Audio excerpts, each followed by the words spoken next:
परम भक्त तुलाधार शूद्र बड़े ही सत्यवादी वैराग्यवान तथा निर्लोभी थे। उनके पास कुछ भी संग्रह नहीं था। तुलाधार जी के कपड़ों में एक धोती थी और एक गमछा, दोनों ही बिल्कुल फट गए थे। मैले तो थे ही, वे नाम मात्र के वस्त्र रह गए थे। उनसे वस्त्र की जरूरत पूरी नहीं होती थी। तुलाधार नित्य नदी नहाने जाते थे, इसलिए एक दिन भगवान ने दो बढ़िया वस्त्र नदी के तीर पर ऐसी जगह रख दिए जहां तुलाधार की नजर उन पर गए बिना न रहे। तुलाधार नित्य के नियमानुसार नहाने गए। उनकी नजर नए वस्त्रों पर पड़ी। वहां उनका कोई मालिक भी नहीं था, परंतु इनके मन में जरा भी लोभ पैदा नहीं हुआ। उन्होंने दूसरों की वस्तु समझकर उधर से सहज ही नजर फिरा ली और स्नान ध्यान करके चलते बने। दूर छिपकर खड़े हुए प्रभु भक्त का संयम देखकर मुस्कुरा दिए। दूसरे दिन भगवान ने गूलर के फल जैसी सोने की डली उसी जगह रख दी।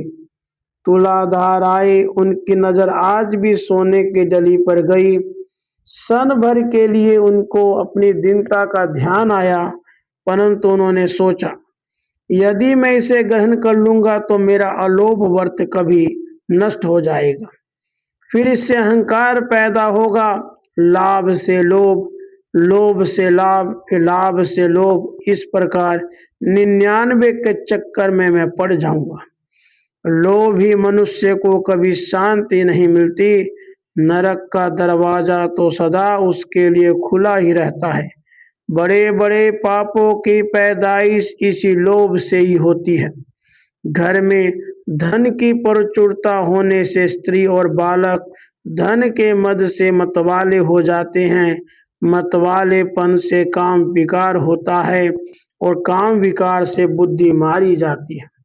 बुद्धि नष्ट होते ही मोह छा जाता है।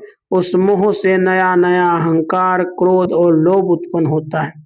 इनसे तप नष्ट हो जाता है और मनुष्य की बुरी गति हो जाती है। इसलिए मैं इस सोने की डली को किसी प्रकार भी नहीं लूंगा।